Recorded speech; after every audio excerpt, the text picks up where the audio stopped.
Welcome to Forgotten Genocides, the channel that refuses to let murderers write the last word of history. Tonight, we descend into the coldest circle of the 20th century, the dark secrets of Stalin Purges and mass killings. This is not a history lesson. This is a seance for million ghosts. 20 million husbands, wives, poets, priests, peasants, children who vanished into the snow, the tundra, the bullet, the ice pick, the lie. Over the next minutes, we will walk the corridors of Lubyanka at midnight. We will stand in the Kolyma frost where flesh froze to metal in seconds. We will read the last letters of the condemned, and we will make you feel the weight of every single name they tried to erase. Viewer discretion is meaningless here. This truth does not come with a warning. It comes with a demand. Remember them or become complicit. If you are ready to carry this pain, hit subscribe and turn on the bell. Because tonight, the dead speak, and they will not be polite. Act I, the year of the Great Terror, 1936 to 1938, it began with a signature. One signature on Order 00447, one stroke of a pen. And Stalin condemned 1.5 million human beings to be processed, 386,798 to be shot, the rest to the Gulag. Imagine this, your neighbor disappears on Tuesday. Wednesday, you are asked to denounce him. Thursday, you disappear for not denouncing him fast enough.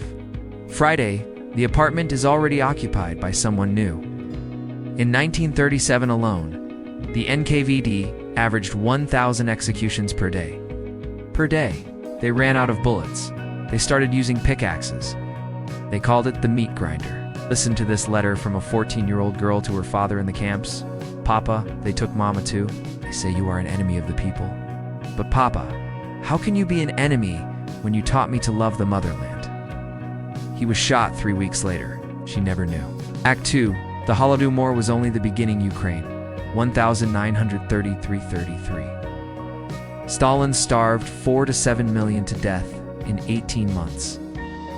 He did it again in Kazakhstan, 1.5 million Kazakhs, 40% of the entire nation. He did it again in the Kuban, the Volga Germans, the Crimean Tatars. Entire peoples declared enemies and sentenced to extinction by hunger. A survivor remembered, we ate the cat, then the dog, then the leather from our belts, then we ate the dead. And when there were no more dead, we waited for our turn. Act 3, the Gulag Archipelago, death by slow frost. Kolyma, where the temperature reached -60 degrees Celsius, where prisoners were forced to build their own barracks with bare hands, where one swing of a pickaxe could cost a finger to frostbite, where the daily norm was 14 hours of labor on 300 grams of bread if you met quota. If you didn't, 200 grams. If you collapsed, a bullet. One prisoner wrote in his diary, "Today I saw a man eat his own frozen hand because the guard said it belonged to the state anyway. 20 million passed through the camps. At least 2 million never came out.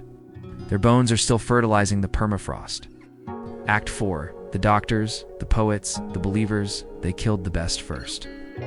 The doctors' plot, the night of the murdered poets, the destruction of the Ukrainian intelligentsia, synagogues, churches, mosques, dynamited or turned into warehouses. Josip Mandelstam wrote a 16-line poem about Stalin. He was arrested, tortured, and died in a transit camp. His wife memorized every poem because paper was forbidden. She carried his soul in her mouth for 20 years after his body was gone. Act 5, the children of the enemy. Article 58, Section 10. Children as young as 12 sentenced to death for counter-revolutionary activity. Orphans of enemies of the people sent to special camps where they were beaten until they renounced their own parents. One boy wrote on the wall of his cell, "My father was not a traitor. I will not say he was. Shoot me if you must." They did. Act 6, the final tally and the final lie. Narrator voice rising to a roar that could shatter glass. 20 million? Maybe 30 million? We will never know the exact number because Stalin ordered the census takers shot when they reported the truth, and after he died. Khrushchev's secret speech admitted some crimes, but the archives stayed sealed. The execution lists stayed secret. The mass graves stayed unmarked. Russia still calls it repressions, not genocide, not terror. Repressions, as if a mother watching her child shot in the back of the head was merely repressed. These were not statistics. These were people who loved, who laughed, who sang lullabies in languages now half forgotten. Their only crime was existing in the path of one man's paranoia. We do not tell you this to make you despair.